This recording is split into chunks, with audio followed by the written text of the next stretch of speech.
Annyeonghaseyo mga ka-chingus, welcome back to the newest vlog of the... So, welcome to the vlog, and today we're gonna talk about one of the most controversial apps. I think it's getting controversial. Ang dami na may concerns, ang dami na merong galit dito sa app na to. So, I'm gonna share you what's this app. Next slide. Here's my phone. Yes, I want to tell you this app. Tingnan natin. And this is Party Post. Ayan guys. Yan yung app, Party Post. Yan guys. Yan. So you might ask me, ano nga ba itong Party Post na app na to? Well, let me show you this app. So itong app na to, it's called Party Post. And hello Party. It's like an influencer and content creator. It is an application for influencers / content creators. May mga campaigns sila dyan. May Gino, may Buzz, may Hawk Gaming. Tapos, ito yung home niya. So, dito naman sa post, may mga posts dito. Kung may active campaign, puntahan dito sa Party Post. Yan, kung may active campaign, may action required, kung gusto mong gawin. Yung all, makikita mo kung, makikita mo yan.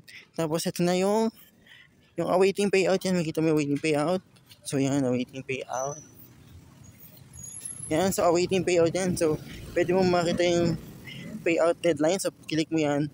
Yan, ito na yung problem natin dito. Sabihin ko sa next slide ng video.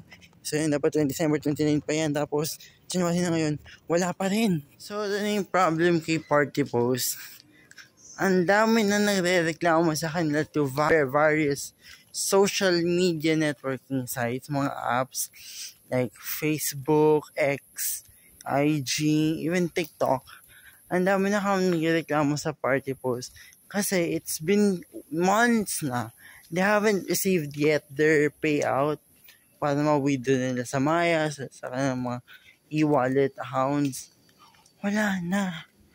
Yung mga November, buti na mga November deadline yung payout, natanggap na. Pero nung December na-move in December to this year, which is 2025. Pero yun yung problema. Hindi pa rin nag-update yung Party Post PH kung ano yung mga kung ano yung mga hakbang nila. And sana, I do hope na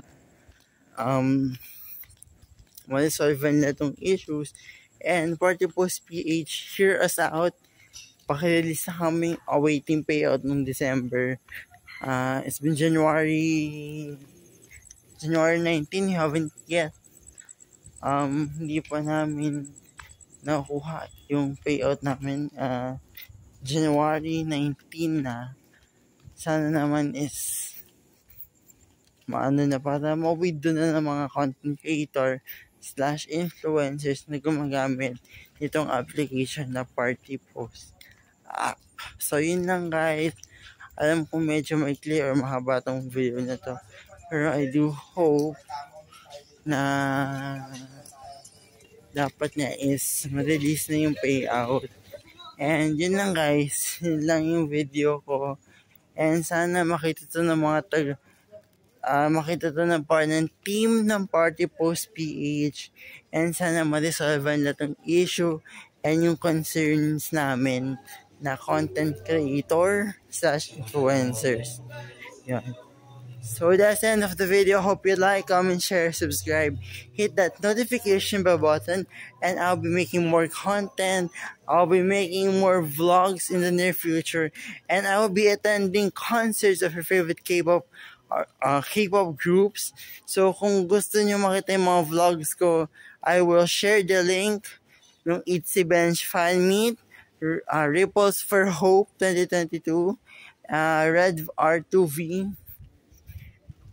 yung concert ng Red Velvet, at saka yung concert ni IU, ilalagay ko sa description dito.